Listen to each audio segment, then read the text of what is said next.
আমি বলছি আমার উত্তরটা কোন জায়গায় কি বলতে জানি যাই পোকাচোদা কি লেগে বলে জানি যাই বেয়াদব কম নাগাদ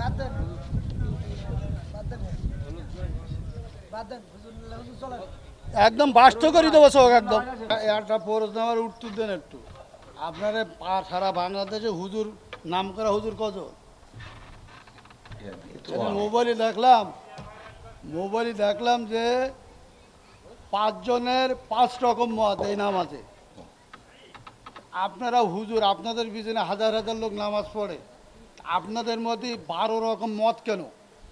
এটা একজন বলল, প্রথম যে লোক বক্তব্য দিলে যে আলহামদুলিল্লাহ না পড়লে তার পিছনে যে দাঁড়ায় নামাজ হবে না।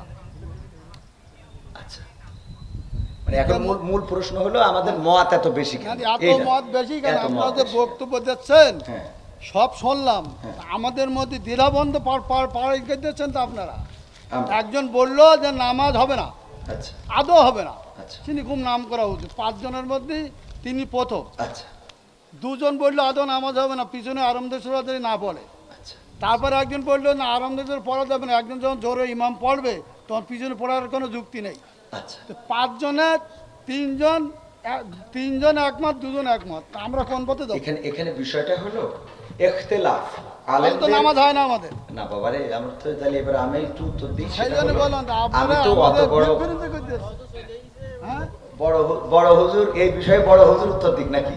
আমি শুধু এতটুকু বলি, সেটা হলো ইখতিলাফটা আলেমদের, এই ইখতিলাফ এটা এখন শুধু না, বিশ্বনবী সাল্লাল্লাহু আলাইহি সাল্লামের সাহাবীদের যুগেও ইখতিলাফ ছিল। এটা মত পার্থক্য থাকবে।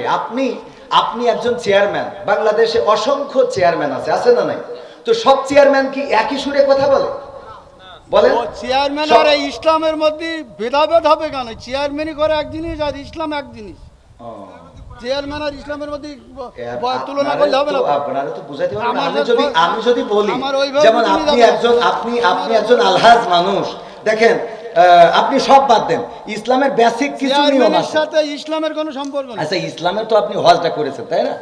হজ করেছেন না? আমি যে প্রশ্নটা আপনার কলমে বেগানা 600 লোক আছে, আপনি সঠিকভাবে উত্তর সঠিকটা আপনি তো উত্তরের আগেই তো বকর করতেছেন, আমার উত্তরটা দিতেই দেন। না আমার কথা তো বলতে দেবেন, বলতে না দিলে আমি কি করে বুঝাবো? আপনি ফালতু কথা বলিছেন, বলো খবরদার, ল্যাঙ্গুয়েজ সোজা করেন না, সোজা করে দেবো কিন্তু একদম, বলো ল্যাঙ্গুয়েজ সোজা করে বলেন। আমি বলছি আমার কথা তো বলতে একদম ল্যাঙ্গুয়েজ সোজা করে দেবো কিন্তু একদম। বেয়াদব লোক কম নাগাদ ভকর করতেছি আমি, খাবার দেবো, একটা চোখ বাসটা করে দেবো কিন্তু একদম। আমি প্রশ্ন করলাম যে একজন লোক বলতে যে আলহামদুলিল্লাহ নামাজ পড় না, শুরু না বললে নামাজ হবে না, আমি ফালতে পারতেছি। আমি বলছি আমার উত্তরটা কম নাগাদ কোন জায়গায় কি বলতে জানি যাই পোকাচোদা কি লেগে বলে জানি যাই বেয়াদব কম নাগাদ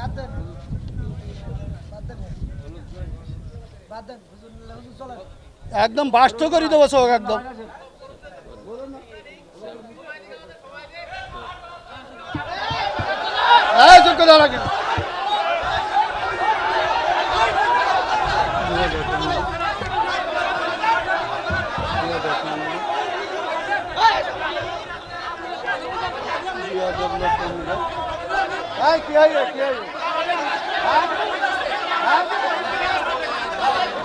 আমার পরমের উত্তর না বলতে